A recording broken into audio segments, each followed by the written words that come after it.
So welcome to this talk about the Upper Teesdale Botanical Hotspot. My name is John O'Reilly, and I'm going to talk to you about Upper Teesdale, which is this area highlighted in red here. We're in the north of England here. We've got Newcastle to the east and Teesside to the east, the Lake District to the west.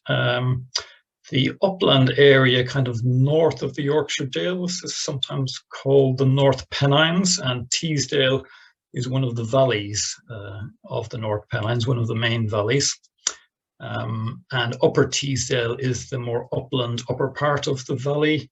The River Tees flows eastwards down to Middlesbrough and Stockton, Teesside. And the area we're interested in is up here in the west. The river rises near Crossfell, which is kind of right in the extreme west here, and this is the whole valley, in the upper part of the valley.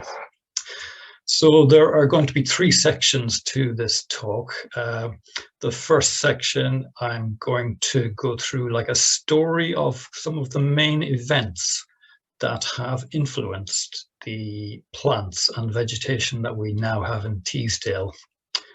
So we're going to go through that over time.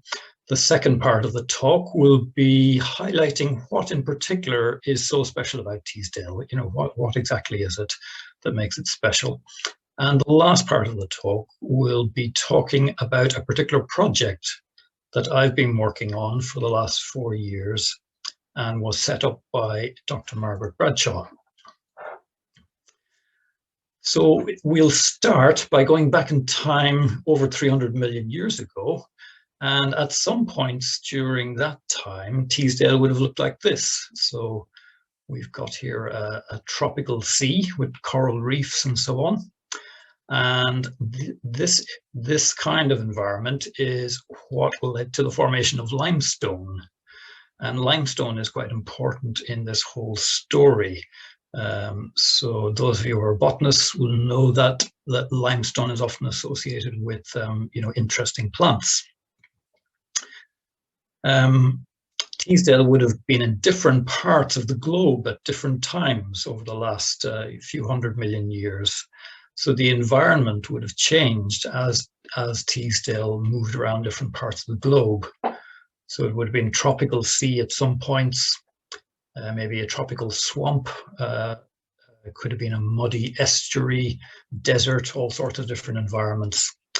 And these different environments led to the formation of different types of rock. So during the Carboniferous period, when these types of rock were being laid down in layers, we have a mixture of limestone, sandstone, shale, coal also was formed during this time. And these different rocks came from the different environments that were present at the time. A very important event then happened just after the Carboniferous period, which was the formation of what we call the Whinsill. So there was some massive underground volcanic activity where molten rock came from lower down in the earth vertically up through the layers of rock. and it reached these horizontal layers near the surface. Limestone often has horizontal cracks, large horizontal cracks going through it. And so some of the molten rock would have diverted off sideways through cracks between the rock, and it didn't reach the surface, so it took it very many years to cool down. And that rock gradually hardened and formed what we now call the whinsill. And the whinsill is an interesting rock, but what it did to the limestone is even more interesting, because where the whinsill was adjacent to the limestone, you had this very hot material, molten rock, kind of more or less baking the limestone and altering its structure. So some of the limestone that was adjacent to the molten rock became what we now call sugar limestone. In this image you can see in the bottom right-hand screen a kind of a sandy area, and this is a small area of exposed sugar limestone. Sugar limestone is actually a type of marble rather than limestone, really, because it's been altered by heat. And it has the consistency of granulated sugar or coarse sand. And, well, why is this important? Well, first of all, limestone is a good substrate for plants, because you tend to get more interesting plants in limestone areas. But also because of this very unstable structure, the habitat keeps eroding all the time, constantly. So it's quite unstable. And that means that the vegetation remains open for very long periods of time. Most of the rare plants I'm going to talk about in this talk are light-demanding species. They don't tolerate any shade at all, and they're very poor competitors. So they would do very badly in a habitat where you even had just dense grass, for instance. That would shade out a lot of these plants too much. So they require these very open habitats in order to persist. So if we fast forward in time by quite a long way to, say, the last few 100,000 years, we had in this part of the world several episodes of glaciation. Now, when we think about plants and vegetation in Britain, really the year zero for us is at the end of the last major glaciation, which was, roughly about 15,000 years ago. Before that, for certain periods of time, the landscape would have been covered with ice sheets, and at certain times there would have been no plant growth there at all. That last picture was from northern Norway, by the way. This one is from Iceland, and you can see glaciers in the background in this shot here. So the landscape in Teesdale, when the ice sheets were retreating, would have probably looked something like this. So lots of bare areas, just patches of green here and there, and no long vegetation. It's likely that a lot of that green might have been just moss growth. So it would have taken some time for vegetation to become really established, and you had these vast open areas. Here's another example that's slightly more vegetated. Now, these open areas were not just confined to the hilltops. The whole landscape would have looked like this, more or less at the time. So plants that we now associate with the mountains or with Arctic regions would have been widespread throughout the north of England at this time. So species like mountain avens, which we think of as a mountain species, that would have been widespread in the lowlands as well as the uplands. And many of the Teesdale rare plants now would have been widespread in very large parts of the country. Later on, soil formation progressed and the climate got a bit warmer, and you started to get trees colonizing a lot of areas, and much of Britain would have been quite a treed landscape. and parts of Teesdale probably would have been covered in woodland of some sort. It might have been quite open woodland in places, but trees would have been common. In this picture there, again, it's from northern Norway, and they're mainly kind of dwarf varieties of trees that you get in that kind of cold climate. But over time, larger trees would have come in as well. And then the next main event after the end of the last glaciation and the recovery of vegetation was about 7,500 years ago. The climate here got quite a bit wetter, and the conditions became very suitable for the formation of blanket bog.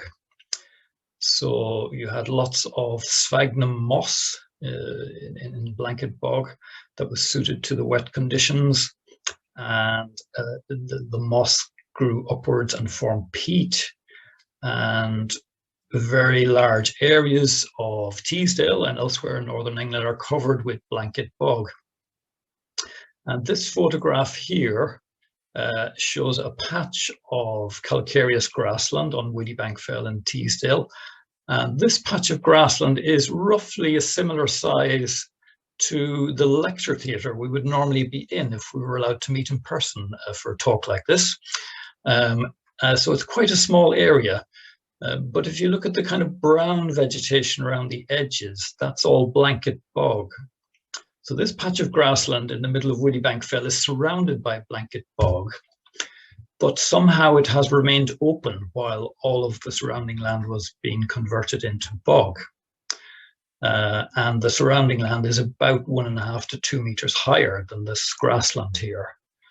So underneath much of the blanket bog in Widdybank Fell, there's likely to be more ground that could have supported calcareous grassland in the past before the blanket bog formed. And a very important part of this story are these kind of grazing animals. So part of the reason that the sugar limestone habitats have remained open is because they're unstable and they keep eroding, but that is also assisted by grazing animals. So they keep the more competitive species suppressed and maybe eat tree seedlings and so on, and maintain more open vegetation. So a combination of several factors really has led to some of these habitats remaining open. Now, if you look at this map here, these are 2 hills in Teesdale that are particularly important for rare plants. On the top right, we've got Widdybank Fell, the dark area just to the the top left. To the extreme left is Cowgreen Reservoir. Widdybank Fell is one of the hills, and Cronkley Fell on the right-hand side is the other one, and the River Tees flows between them. So the altitude of the River Tees in between these 2 hills is about 150 meters or so lower than the hill tops. But if you look at the colored dots on the map, the line of dots at Widdybank Fell, going from kind of the north west to the southeast, if you were to imagine that continuing onto Cronkley Fell, you would see it would kind of join up with the records of plants on Cronkley Fell. So you can see this was kind of one layer of rock that the river has kind of carved through that. And it's quite a narrow band of dots showing that the sugar limestone outcrops in only quite a limited area. So it's quite a narrow band of where it comes to the surface and is still visible at the surface now. The brown areas on these hills in the image are mainly blanket bog. The next major event I'd like to talk about is when Margaret Bradshaw moved to Teesdale, and that was in the early 1950s. And that's important for our story because Margaret has studied the flora of Teesdale intensively since then. So that's a period of 70 years or so. And she is undoubtedly the most knowledgeable person about the flora of Teesdale because of that. and she has done a lot of good work, detailed botanical study in Teesdale, which I will say a little bit more about later. One of the special things that Margaret has done is to find a species new to Britain, and that was very early in her botanical career in Teesdale. She found this species of lady's mantle, called large-toothed lady's mantle, and nobody else had seen that in Britain before. Margaret then became kind of the national expert for ladies' mantles in the BSBI, and for many years she was the referee, the national referee for that group. So that's quite a difficult group of plants. And a referee is somebody who people, if they struggle to identify something, can send their specimen to the referee, and the referee helps them to work out what it is or can confirm the identity. Teesdale has more species of ladies' mantles than any other part of Britain, and that's one of the elements that makes Teesdale special. Yeah, we don't really know why it's particularly good for ladies' mantles, but it does have that to it. In the 1970s, Margaret was involved with quite a lot of intensive botanical work, particularly on Widdybank Fell, one of the parts of Upper Teesdale. And the reason for this was the proposal to build a cow green reservoir, which was intended to supply water to industry in Teesside. Building the reservoir involved flooding parts of the habitat that supported the rare plants. And so in this picture here, Margaret is on the left, and she's working with some other botanists to collect specimens of some of the rare plants before the habitat is flooded. And then the specimens were sent to some museums so that there'd be a good record of what was there. Margaret was involved in a campaign to try and prevent the reservoir being constructed because of the damage it would cause, and unfortunately that campaign was unsuccessful and the reservoir went ahead. Some of the other work she did at the time was she organized teams of volunteers to map the distribution of some of the rare species in detail on Widdybank Fell, and that's what these people are doing here. And the people in the background are underneath the level of where the reservoir is now. I think the people in the foreground are kind of above the level of water currently. This was a very useful thing to do, because in the last few years we've been able to compare more recent results to what the teams of volunteers did then, and I will show you some maps illustrating that later on. And as I said, the reservoir drowned some areas of sugar limestone, so you can see that horizontal band of very smooth surfaced rock and kind of more sandy gravelly stuff behind. That is part of the sugar limestone outcrop that continues underneath the reservoir, and this was a time when the water level was particularly low and you could see it very clearly. So quite a large area of valuable habitat was lost when the reservoir was constructed. So the last date in our story is 2017, when Margaret decided to set up the project that I'm going to talk about in the last part of my talk.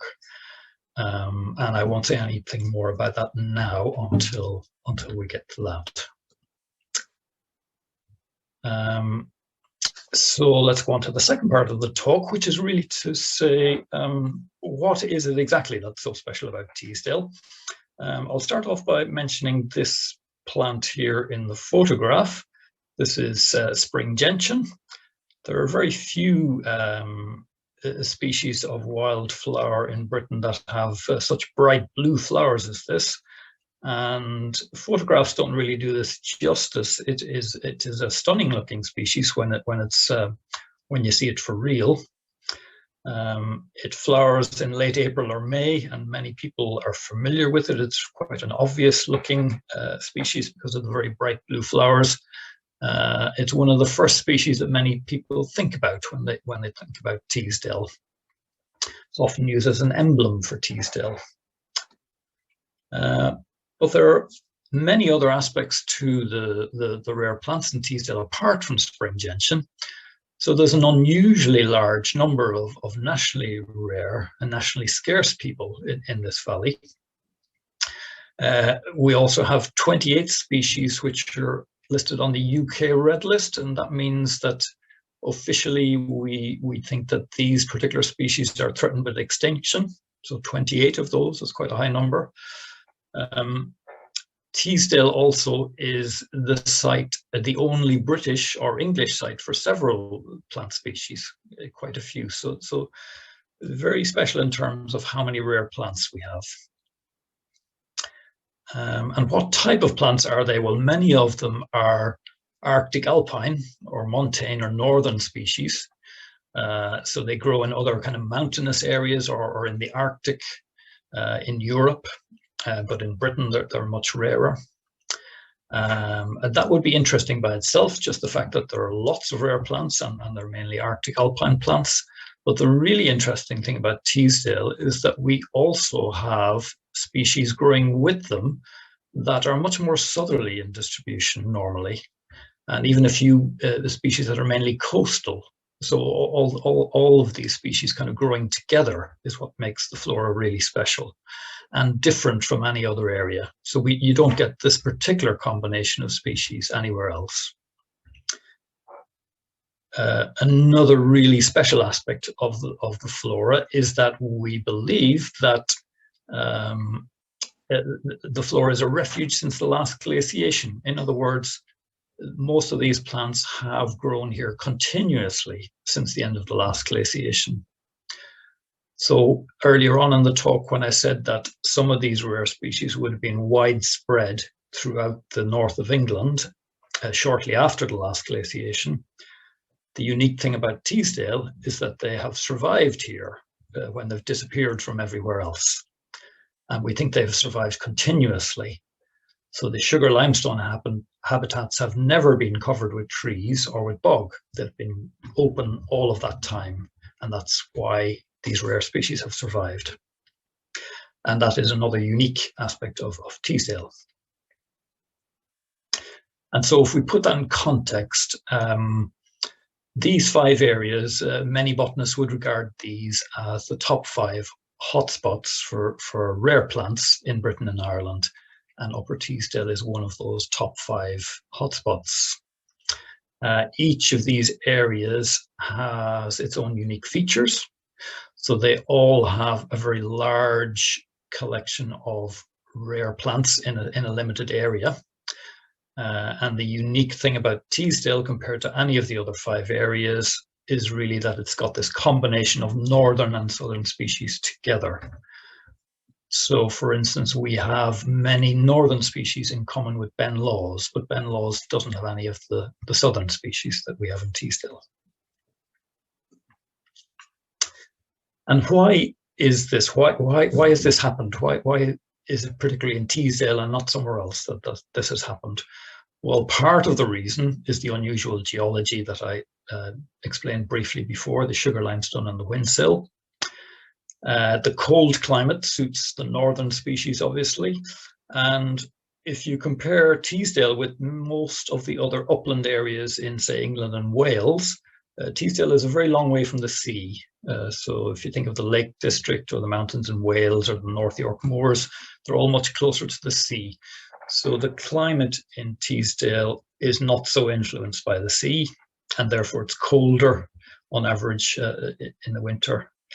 Land management has obviously been important, particularly grazing animals. You know, without grazing animals, keeping that area surrounded by bog open that I showed earlier on, you know, that couldn't have happened. It would have been engulfed by bog. And the last bullet point there is just saying, well, we can't explain it all. We don't know, you know, we can think of some reasons why Teesdale has this special flora, but we don't understand everything about it, which I quite like in a way, because it's nice that we can't explain everything.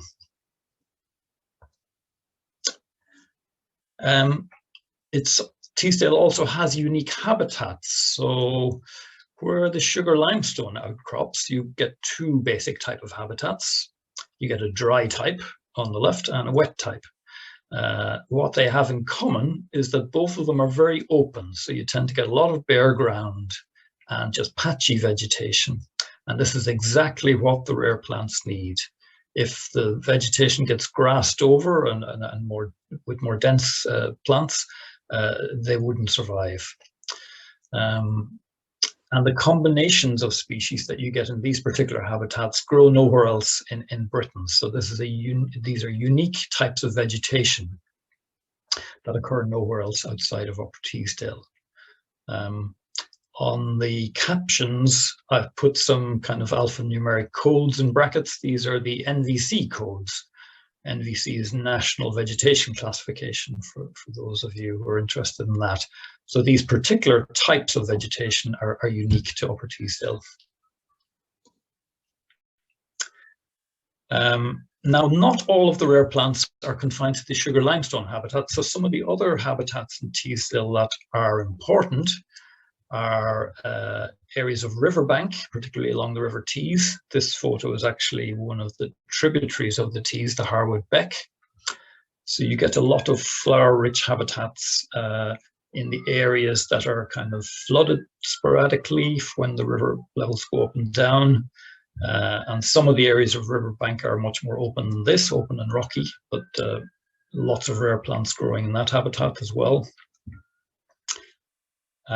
Limestone cliffs and rock outcrops are another important area, particularly on the higher ground near the hilltops. Some of the special species that grow up there particularly grow on those cliffs. And then other open habitats at high altitude. So this photograph here looks a little bit like the pictures I was showing you of the landscape in Iceland and Norway that's near some glaciers. But this is in fact the top of Cross Fell, which is similar kind of open vegetation. And this picture was taken just 2 years ago.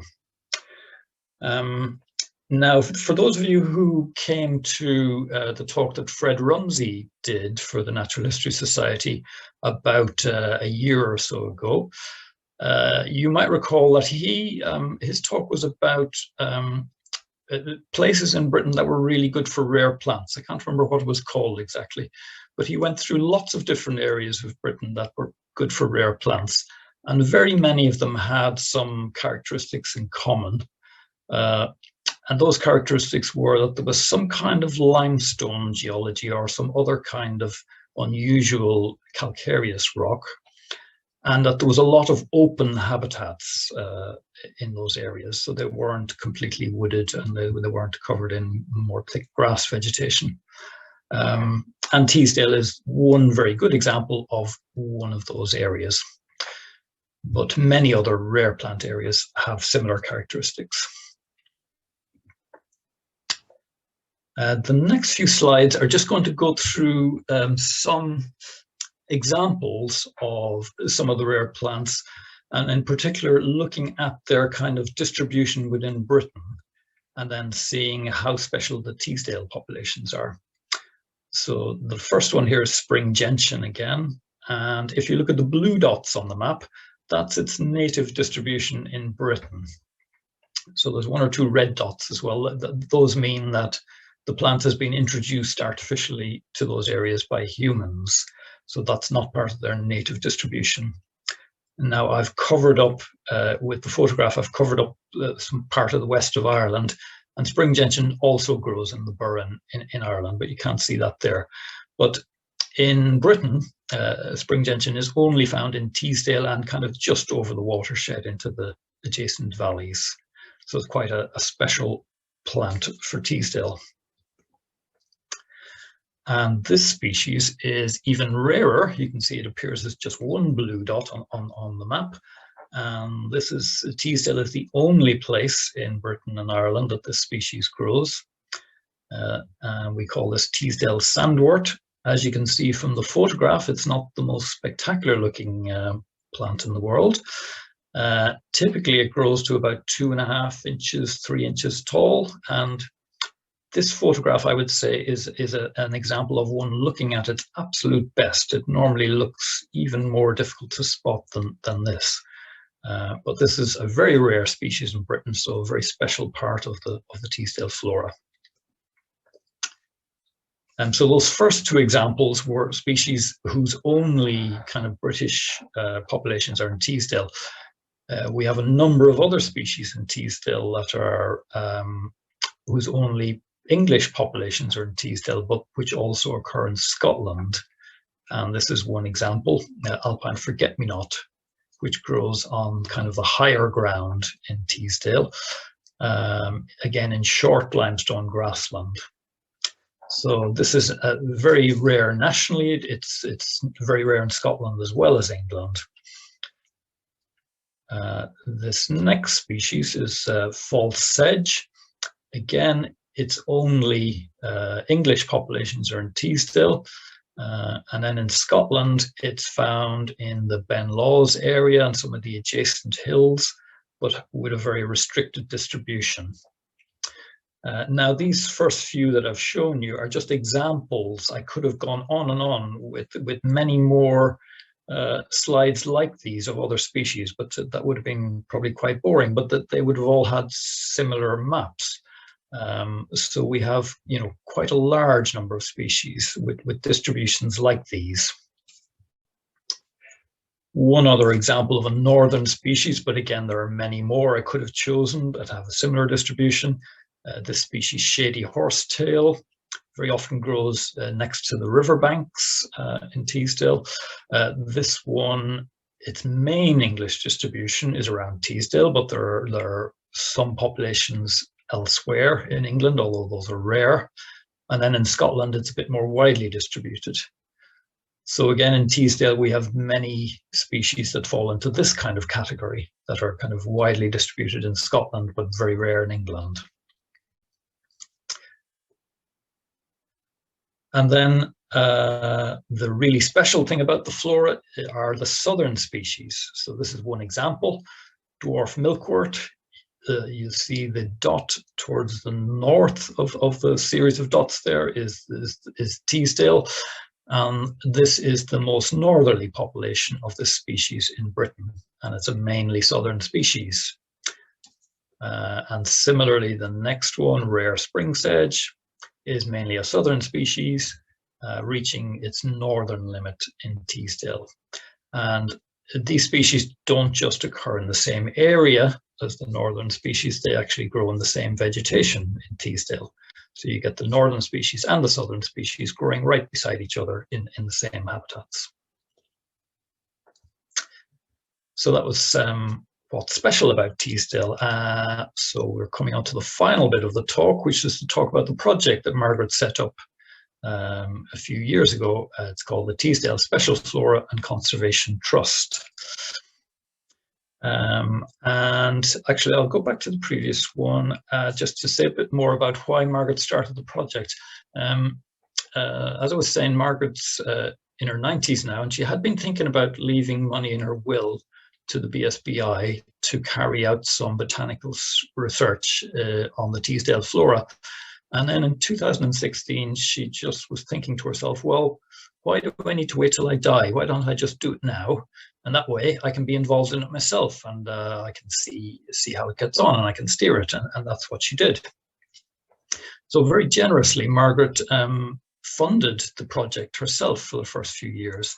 And she asked me if I would help out by being the main botanist working on the project, which was, I was very delighted to do. It was a fantastic project to be involved with.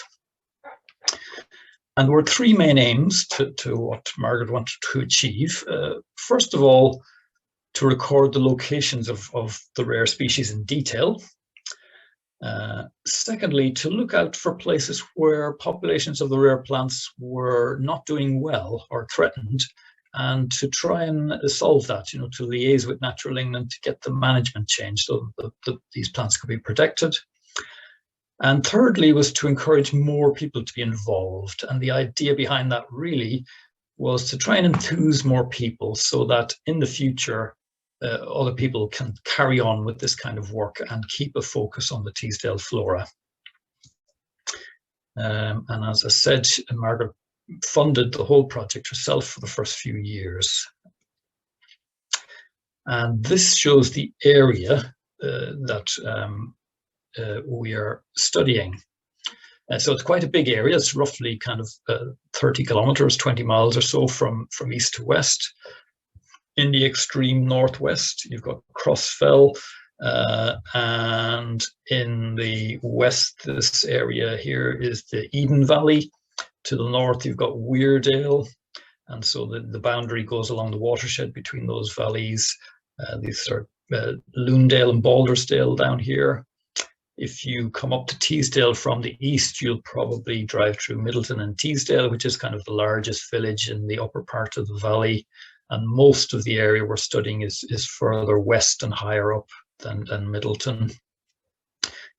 Two of the main areas that I mentioned before, Widdybank Fell and Cronkley Fell, are right there in the middle. That's Cowgreen Reservoir. Now, the first aim was to record the locations of the rare plants in detail. And you might wonder, well, why do we need to do that? This is a famous area for plants. Surely that's been done already. And in fact, it hasn't been done already. People have known that it's a good area for rare plants, but nobody has really mapped where these things are in detail, at least not comprehensively. And so it's not very easy to be certain if the plants are doing well or badly if we don't know where they are now. And it's not very easy to target conservation effort if we don't know where they are. So this work tries to address that. About 12 years ago or so, Natural England did a desktop study where they tried to gather together all of the information that was known about the rare plants of Teesdale at the time. And that's what the NE Conspectus is, that's listed there. And the total number of botanical records that were listed in that piece of desktop work was very small, only just over 800 records. So not much detail. And the BSBI's database, which is the main botanical database in Britain, had very patchy records. Some species in particular had a surprisingly small number of records. So I guess most botanists that visit the area probably assume that there are other people recording where these things are all the time, so maybe they don't need to. And because everybody has been assuming that, there were actually very few records. If you look at this list of species, the third one, Juncus alpino articulatus, sharp flowered, alpine rush, and remember that number, it only had 46 records in the database from Teesdale before we started this project. And I'll show you later on how many records we have now. The last bullet point there mentions that several people have done some detailed studies on particular aspects of the flora, maybe people associated with some of the universities, and that's often been very valuable work, but then there's no really, that hasn't been comprehensively covering the areas of the rare plants, and different people have kept the records, so there's no central kind of records documenting all of that. This map shows an example of what information was available after the desktop study that Natural England did about 12 years ago. So the black lines show polygons which they identified as being areas that supported the rare plants.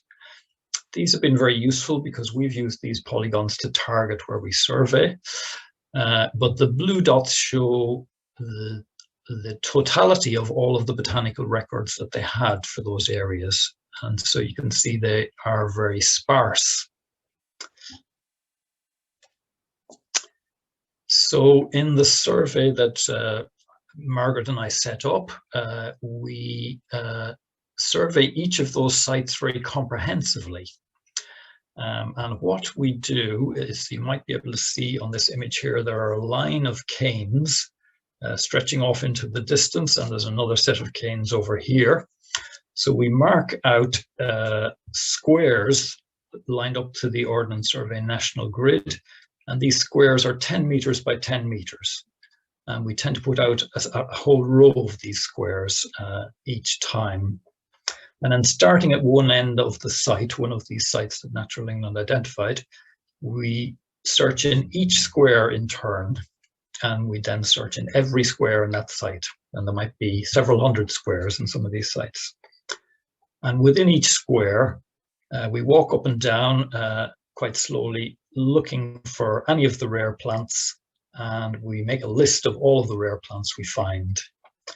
And in quite a large number of squares, we don't find any, but we keep a record of which squares we've searched in. And that's a very valuable thing to do, even though we don't find any plants there. Now, this photograph gives a slightly false impression, because you might think, well, we've got teams of people out doing this all the time. But in fact, most of the time, it's just me by myself out for days on end doing it.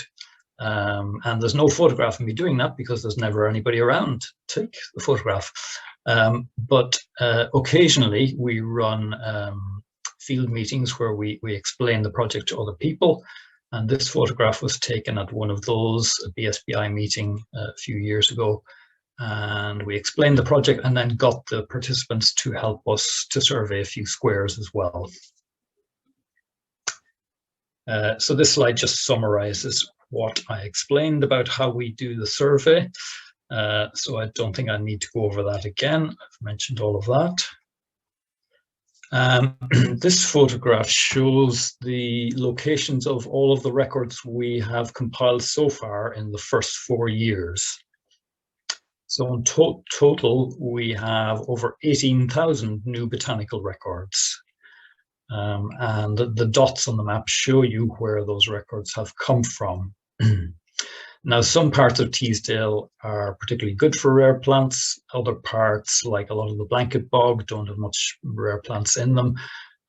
So that's why, part of the reason why the map is patchy. The other reason is because this is a very big area and it takes a long time to do the survey, and so we haven't got around to everywhere yet. If you notice in the center of the photograph, next to Cowgreen Reservoir, there's a big cluster of dots there, and that's Widdybank Fell. And in the next slide, I'm going to zoom in on that area, and we have concentrated a large part of our survey effort there for the first 4 years. So this slide shows the areas we've covered on Widdybank Fell. And so we've completed the survey in over 8,500 squares. So everything that's colored on this map is a square we've searched. And we think we have covered most of the areas that are worth searching on Widdybank Fell. There's still a little bit to do, but not very much. The rare plants are mainly concentrated along various streams or sites in Widdybank Fell. I'll just explain briefly what the different colors mean. The red areas are squares where we've searched but not found any of the rare species. So these were areas that were highlighted in Natural England's desktop study as being likely to support rare plants, and the rare plants tend to be concentrated just in parts of these areas. And by documenting where we didn't find plants, we've now been able to, make the next person's job a little bit easier, because they won't have to search in the areas where we didn't find anything before. So we can define the important plant areas more precisely because of the information we have now. The colors other than red are where we did find some of the rare species. And the darker the color, the more rare plants we found in those areas. Each one of the dots represents one of those 10 meter by 10 meter squares. The white dots are where we found between 1 or 3 of the rare species, and the darkest color is where we found 9 or more rare species. So you can pick out areas where there are particular clusters of rare plants very nicely from this map. The next few slides, I'm just going to show you some examples of how some of the rare species are distributed over Weedybank Fell. And the first one is false sedge, which I did mention earlier on. We have, in the last 4 years, made 2,700 records of false sedge from Weedybank Fell alone. And this is the most abundant of the rare plants in Weedybank Fell. You might not remember from the distribution map, but in England it only grows in Teesdale, but it also occurs in Scotland in the Ben Lawes area. We believe that the populations in Teesdale are much larger than anything in Scotland. And in certain parts of Weedybank Fell, it is the most abundant plant. And there must be many, many millions of plants of false sedge on Weedybank Fell. Now it has declined. It grows in both the wet habitat and the dry habitat, sugar limestone habitat that is. But in the past, it was more common than it is now in the drier habitat. And the reason it has become less common is probably because the drier grasslands have become a bit more dense and longer and not as open as they were originally. But it's still very abundant in the open wet habitats. This next species is alpine rush again. Now remember, in the previous slide, there were only 46 records of alpine rush made by anybody from anywhere in Teesdale from all time periods before 2017. And since we've started the project, we have made over 1,100 new records of alpine rush. Now, partly that's because this is quite a difficult species to identify, so not many people would be confident enough to be able to name it. Also, it's only identifiable quite late in the season, kind of August, September. It has a very similar distribution on Weedybank Fell to the previous species, false sedge. They often occur together. Alpine rush occurs only in the wetter sugar limestone habitats, not in the dry grassland. And it's particularly concentrated in some of the really good examples of the wet habitat on Weedybank Fell. Here's an example of one of the species that's very much rarer, and this is the Teesdale sandwort, which I mentioned before. That was the one which had just one dot in the whole of Britain, and it had a plant that was not very photogenic, quite a thin plant with a very small white flower. And the red dots on this map here show you the entire extent of the population of this species in Britain. So it's all confined to one hillside and alongside two streams, really. Unfortunately, there used to be more populations of it towards the this area here. The track, the nature trail from Crowgreen Reservoir down to the dam goes along here. And there used to be populations of it just off the track here until the last few years. But in the last 4 years, we haven't been able to find it there at all. So its main population is now further to the east, over here. But it's a bit worrying that it has disappeared from this area, and it also used to occur in this area here in the middle, and hasn't been seen there for some time. Those first three were examples of species that mainly occur in the wet habitats. Now, spring gentian, this is the distribution of spring gentian in Weedybank Fell in the last few years, and that's more associated with the drier grassland. It doesn't really occur in the wet, flushed areas. And that's one of the more widespread of the rare species in the sugar limestone grassland on Weedybank Fell. You'll notice in the middle of the fell there are some small patches with some red dots of spring gentian in there. These are areas that people very, very rarely visit. And in fact, neither Margaret nor I knew that there were these interesting habitats in these small areas right in the middle of Wittybank Fell until we actually searched as part of this project. So that's been one of the more interesting finds from the project. One of the slide I had earlier on in the photograph showing the small area of grassland surrounded by blanket bog was one of these open areas here. And this is the last of these slides, showing just two examples of two other grassland species that are this time much rarer on Wittybank Fell than spring gentian. So the blue dots are dwarf milkwort, which is, and the red dots are spring sedge, rare spring sedge. And both of these are southern species. And you can see they kind of occur along a line where the sugar limestone is kind of exposed. That's what that line represents. So these two really like the very, very open habitats, whereas spring gentian can occur in slightly more closed grassland, but these two in particular need very open habitat.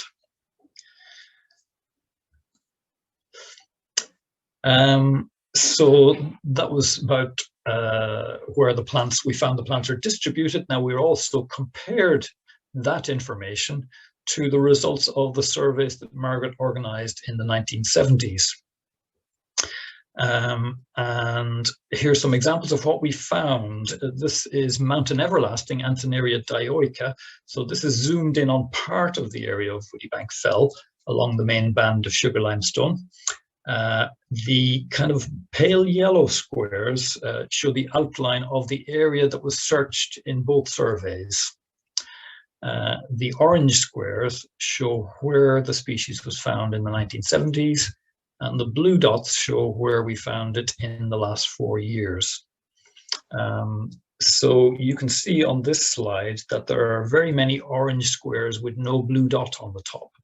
That means Mountain Everlasting was found in those areas in the 1970s, but not in the last few years. And you can see there's been a very big decline. 84% of the squares that were occupied in the past, the species was not found in recently.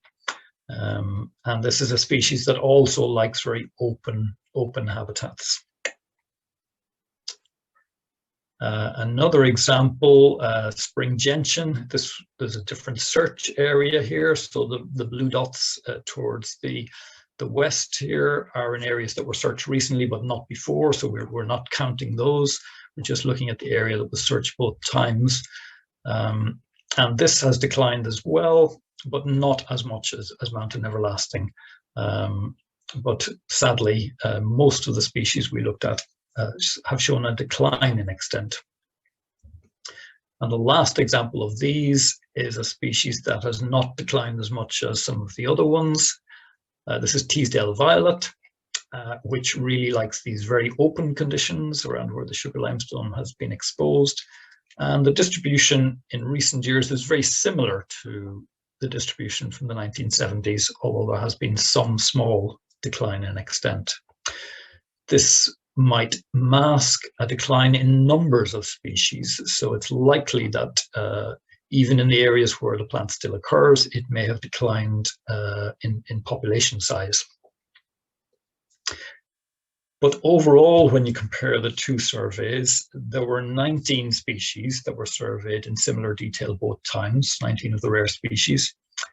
Sadly, 18 of those have declined in extent. And the average decline has been over half, 54%. And this does not include the areas that were lost by flooding due to the reservoir. This is only in the areas that are still above the water level. So that's not good news, really. Just briefly, I'll show you these results from a different survey that Margaret has organized and carried out a lot of it herself. Margaret set up several permanently marked plots on Wittybank Fell and counted the numbers of plants. So we're not talking about areas occupied now, we're talking about the numbers of plants. And she did this intensively in quite a number of years, but if we compare the results from 1968 to 77 to more recent time, 2002 to 2010, you see all of these 5 species have declined in numbers, which are the percentages on the right-hand side. Hoary whitlow grass, Draba incana, has declined massively. Again, it's a species that really needs open conditions, and it's a bad sign that that has declined so dramatically. Halfway down, you've got Teesdale violet. This has declined in numbers by 58%. If you remember on the map I showed you just a few slides ago, that looked like it was doing okay. It had only declined in extent by 19%. But if you take these data into account as well, you can see that the actual numbers have declined, even though it's still in some of the same areas it used to occur in. So I'm sorry that that was depressing news, that the plants aren't doing very well, but that's all the more reason why this project is kind of needed now. There's been a few more positive outcomes of the project. One of them was that we found a new species for Teesdale. This is a rare kind of eyebright, Austenfels eyebright, which there is a red dot in Teesdale on the map now, but that's because we put it there. Before that was there, it was only known from Scotland, Wales, and the Lake District. So that was quite an exciting find. Normally, in an area that's known for rare plants, you wouldn't expect to find a new species. So that was a really nice surprise. The other things we're doing in the project are kind of training other people to do similar surveys and kind of educating people more about the flora in Teesdale. And we would really like to do more of that. But up to now, you know, we've relied mainly on the funding that Margaret provided herself. The trust has started fundraising in the last couple of years, and we would be very grateful if people could support us in you know, giving us money to carry on some of this work. And the trust are also applying for grants to various places to carry on the work. This is Margaret going up Crunckley Fell on a horse the year before last, I think. Margaret is still very much involved in the work herself. She carries on, in particular, monitoring the permanent plots and counting the plants in those plots that she set up all the way back in the 60s and 70s. And she does lots of field work every year. Crunckley Fell, for those of you who know, is not the easiest hill to get up onto. You have to actually climb up the hill to get there, unlike Widdybank Fell, which you can drive up to. So because it's a bit of a walk up the hill, Margaret now goes up on the horse, so she doesn't let the hill stop her, which is a good attitude to have, I think. Thank you very much. That's the end of my talk. I've just put a link down at the bottom there to Just Giving page, if anybody would like to give us a bit of money to carry on. It costs roughly £10 to survey one of the squares we've worked out. So if you were to donate £10, that would mean you'd have an extra square surveyed, or £100 would do 10 squares. So anything you can spare would be very gratefully received. And thank you very much.